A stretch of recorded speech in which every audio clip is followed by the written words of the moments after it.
सुबह के 4 बजे है। एक बंद कमरे में एक ट्रांसफॉर्मेशन पूरा हो चुका है। हम अक्सर सोचते हैं कि हमारी आइडेंटिटी हमारी यादों या हमारी रूह में बसी है, लेकिन रियलिटी इससे कहीं ज्यादा अलग है। हमारी इंसानियत दरअसल हमारी स्किन और हमारे फंक्शन पर टिकी है। ग्रेगर समसा अब एक बेटा नहीं रहा, वो अब एक बायोलॉजिकल लाइबिलिटी है। एक ऐसी चीज जिसे ना तो समझा जा सकता है और ना ही बर्दाश्त किया जा सकता है। इमेजिन कीजिए उस एहसास को जब आपका दिमाग अभी भी इंसानी है, आपकी यादें अभी भी ताजा हैं, लेकिन आपकी जुबान अब सिर्फ एक जानवर की जुबान बनकर रह गई है। आप चिल्लाना चाहते हैं पर पूरी दुनिया को सिर्फ शोर सुनाई देता है। यह है फर्स्ट स्टेज ऑफ टेरर, अपने ही शरीर में एक कैदी बन जाना।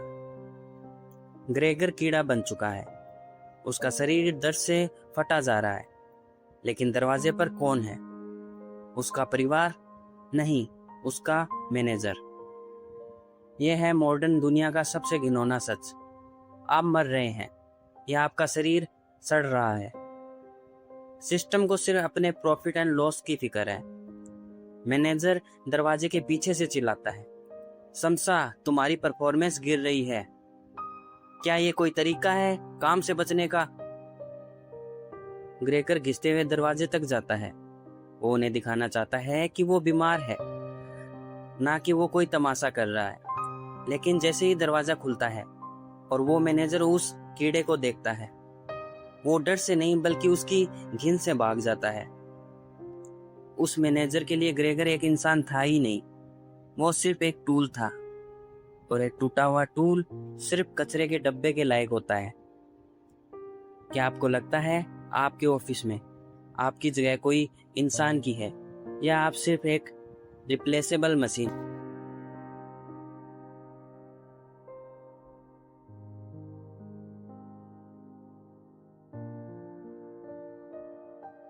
मैनेजर के जाने के बाद सन्नाटा छा जाता है। ग्रेगर अपने बिस्तर से नीचे गिरता है। उसका नया शरीर उसके लिए एक अजनबी। हर मूवमेंट में दर्द है, उसका हर एक पैर अपनी मर्जी से हिल रहा है। लेकिन उसका डर क्या है? माँ बाप का कर्ज कैसे उतारेगा? हम सब वही कीड़े हैं जो अलार्म बजने पर कांपते हैं। ग्रेगर की ट्रांसफॉर्मेशन दरअसल उसके मेंटल डिके का एक विजुअल एग्जाम्पल है। वो कीड़ा पहले ही बन चुका था, उसका शरीर तो सिर्फ उसकी इनर रियलिटी को मैच कर रहा है।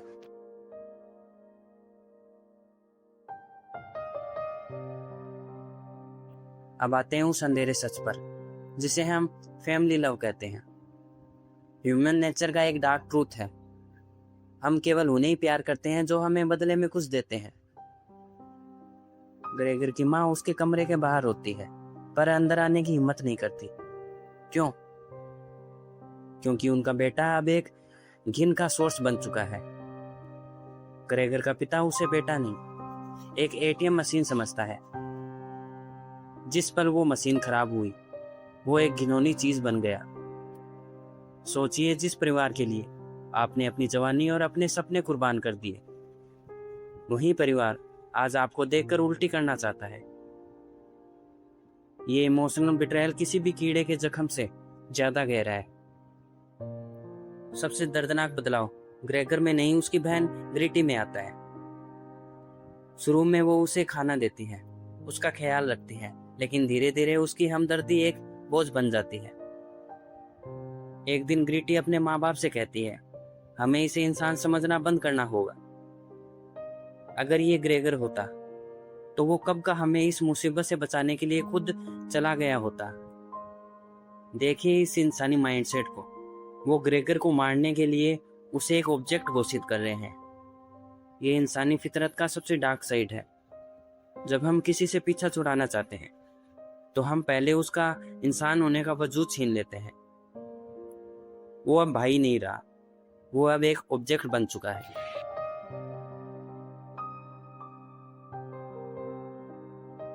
पिता का फेंका हुआ सेब ग्रेगर की पीठ में सड़ता रहता है।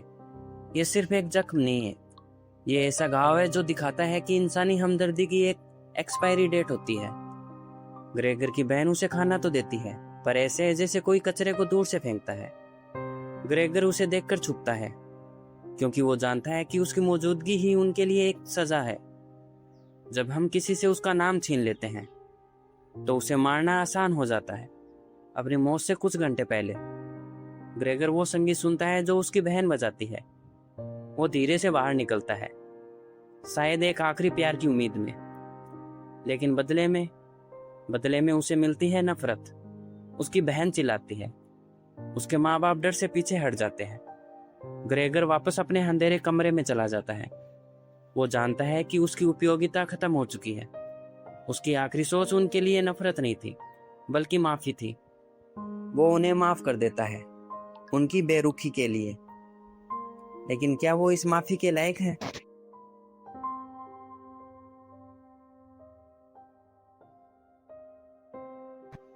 ग्रेगर की मौत कोई सेक्रीफाइस नहीं थी, वो एक वेस्ट मैनेजमेंट का प्रोसेस था। अगली सुबह जब सफाई वाले ने उसकी लाश को देखा तो उसने उसे कचरे की तरह बाहर फेंक दिया। ग्रेगर का परिवार शोक मनाने के बजाय अगले ही पल ट्रेन में बैठकर पिकनिक बनाने के लिए निकल जाता है। वो मुस्कुरा रहे थे, वो अपनी बेटी के लिए नए रिश्ते ढूंढ रहे थे। ग्रेगर मरा नहीं था, उसे धीरे धीरे उसके अपनों ने ही उसे मार दिया था। आपका होना या ना होना दुनिया के लिए सिर्फ एक आंकड़ों की खोट है। आपका वजूद सिर्फ तब तक है जब तक आप दुनिया के लिए फायदे का सौदा हो।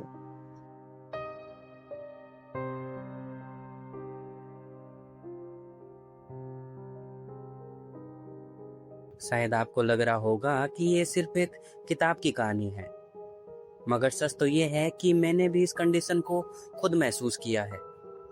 मैंने देखा है कि जब आप बुरी कंडीशन में होते हो या जब आप लोगों के फायदे के नहीं रहते, तो आपकी वैल्यू राख की तरह हवा में उड़ा दी जाती है। ना अपने ना पराए, किसी को आपकी बातों में कोई वजन नजर नहीं आता। आपके अच्छे कामों को एक पल में भुला दिया जाता है। आपको एक बोझ की तरह देखा जाता है।